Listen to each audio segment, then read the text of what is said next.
भगवते वासुदेवाय। ओम नमो भगवते वासुदेवाय। ओम नमो भगवते वासुदेवाय। ओम नमो भगवते वासुदेवाय।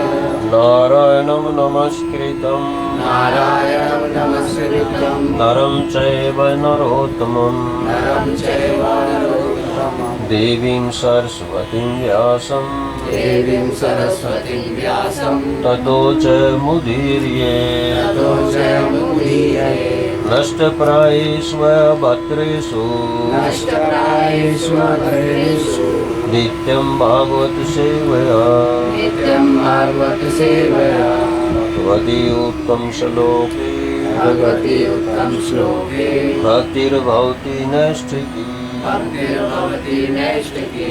ग्रंथराज श्रीमद्भागवतम। हमारे मनों में बड़ी शंका रहती है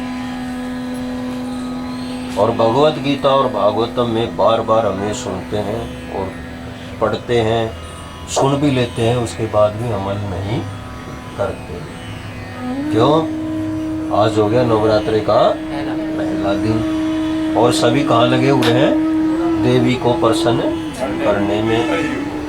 उनको अगर कोई ये समझा दे भैया एक ही तरफ हो जाओ, अब परिवार वाले नहीं मानते जी। हमारे तो मंदिर में देवी की तस्वीर भी रखी है। अनर्थ हो जाएगा। अरे भैया उनको कर ले, तुम तो आ जाओ यहाँ पर है, वो करते रहेंगे, तुम क्यों छोड़ते हो?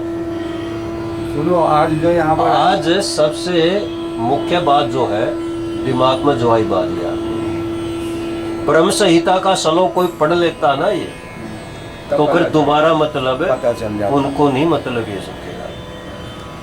क्यों? ब्रह्म संहिता में दुर्गा जी के ऊपर एक श्लोक किया हुआ है और सभी जिस टाइम हमारी कोई भी उपासना होती है, भगवान जी का अभिषेक करते हैं तो पूरे वो श्लोक पढ़े जाते हैं। उसी में एक श्लोक है, सृष्टि स्थिति प्रलय साधन शक्ति रेखा छाया एव यस्य भुवनानि विभर्ति दुर्गा इच्छानुरूपम यपि चेष्टे सा गोविंदवादी कि दुर्गा कौन है?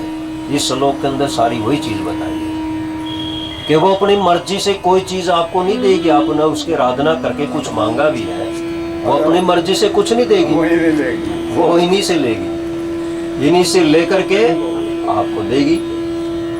और देवता लोग करते क्या है?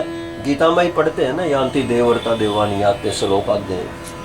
वो क्या करते हैं? आपने इच्छा कर ली, मांग लिया, उसमें यदि आपका कोई नुकसान भी हो रहा ना, वो भुगतना किसको पड़ेगा? आपको ही भुगतना पड़ेगा। क्यों? देवताओं से आपने वो मांग लिया, उन्होंने दे दिया। और लेकिन भगवान क्या करते हैं? यदि आपकी कोई इच्छा भी है और भगवान को ये पता है गलत है, इसको नुकसान करेगी, भगवान नहीं देते। और भक्त पहचान जाता है कि जो कुछ किया भगवान ने मेरे भले के लिए किया है। तो इसलिए जो ये बातें होती हैं कि बार बार आदमी हमारे, तो हम इन चीज़ों का अमल नहीं करते, झुक जाते हैं हमारे, कभी किसी को मनाने में, किसी को मनाने में। तो ये हमारे अंदर दृढ़ संकल्प की भावना कम है।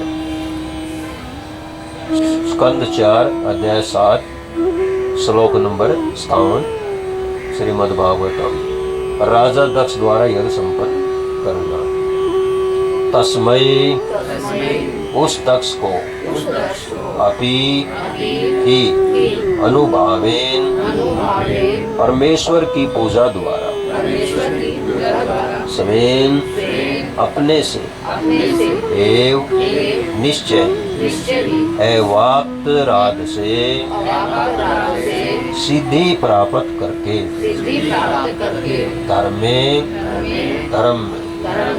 एव निश्चय ही मतिम बुद्धि तत्वा देकर त्रिदशा देवता ते वे एवं स्वर्गलोक को ययु चले गए। अनुवाद सद्गुरु शिला प्रभुपाद द्वारा सद्गुरु शिला प्रभुपाद की। इस प्रकार यज्ञ के अनुष्ठान द्वारा भगवान श्री विष्णु की पूजा करके राजा दक्ष पूर्ण रूप से धार्मिक पथ पर स्थित हो गया। इसके साथ ही यज्ञ में समागत समस्त देवताओं ने उसे आशीर्वाद दिया कि धर्मनिष्ठ हो, और तब वे चले गए। जब यज्ञ संपन्न हो जाता है तब आपने देखा भी होगा, अंत में जब पूर्ण आहुति हो जाती है तो ब्राह्मण लोग क्या कह देते हैं कि यज्ञ के देवता और भगवान अपने अपने, यज्ञ की देवी और भगवान यही, और देवता सब अपने अपने स्थानों को, देवताओं को भोज देंगे और भगवान को फिर देंगे आप तो यहीं रहो। यज्ञ की देवी और लक्ष्मी जी और भगवान आप विराजमान रहो और देवताओं को भेज दो। तो देवताओं को भेज देते हैं और भगवान को कहते हैं भाई विराजो आगे।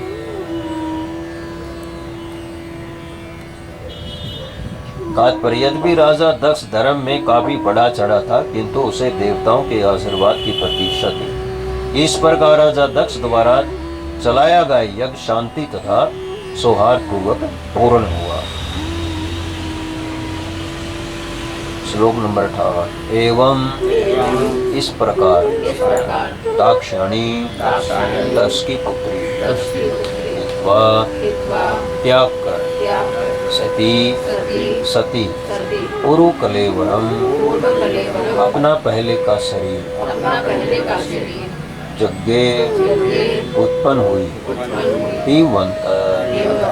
हिमालय के नक्षत्रे पत्नी के गर्भ में मेनायाम मेना में इस प्रकार सुश्रुम मैंने सुना है। अनुवाद, श्री मैत्रेय मुनि ने कहा, मैंने सुना है कि राजा दक्ष से प्राप्त शरीर को त्याग देने के पश्चात दाक्षायणी राजा दक्ष की पुत्री ने हिमालय के राज्य में जन्म लिया। वह मेना की पुत्री के रूप में जन्मी। तो दोबारा उनकी माता कौन बनी? मेना की पुत्री के रूप में जन्मी। इसे मैंने प्रामाणिक स्रोतों से सुना है। तात्पर्य, मेना को मेनका भी कहते हैं। वह हिमालय के राजा की पत्नी थी। तो यहाँ पर जो बात आई है बहुत कम, मेरे को भी नहीं मालूम था, हालांकि पढ़ते हैं भूल जाते हैं। तो ये दोबारा जो जन्म लिया या मेना को पुत्री मेनका भी कहते हैं। तो ये हिमालय की राजा की जो है उनकी पत्नी। श्लोक नंबर 59। तम उन शिव को एव निश्चय दैतम प्रिया होया पुनः अवृतंगे स्वीकार किया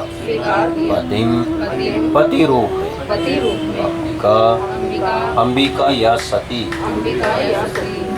अन्य भावा दूसरों से अलिप्त एक गति एक लक्ष्य शक्ति तटस्था तथा बाह्य स्त्री शक्तियाँ सुक्ता सुसुप्त सदश पुरुष परमेश्वर के प्रतिनिधि के रूप में शिव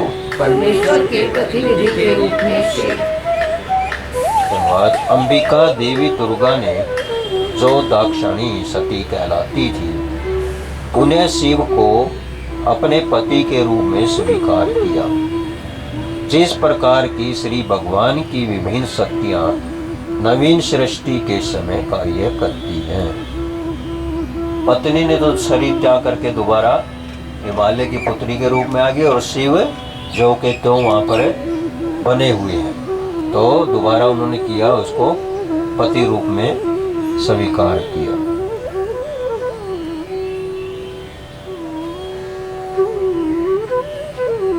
तात्पर्य, प्राश्य शक्तिर्विविधेव श्रूयते इस वैदिक मंत्र के अनुसार उन पुरुषोत्तम भगवान की अनेक शक्तियां होती हैं। शक्ति स्त्री है और सही भगवान पुरुष है। स्त्री का धर्म है कि वह पुरुष के अधीन सेवा करे, जैसा कि श्रीमद् भगवद गीता में कहा गया है, सभी जीवात्मा श्री भगवान की तटस्था सत्य है।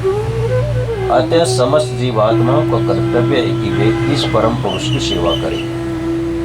इस भौतिक जगत में दुर्गा तटस्था तथा बहिरंगी दोनों ही शक्तियों की प्रतीक है, और शिव जो है परम पुरुष के प्रतीक हैं। शिव तथा देवी अंबिका या देवी दुर्गा का संबंध शाश्वत है।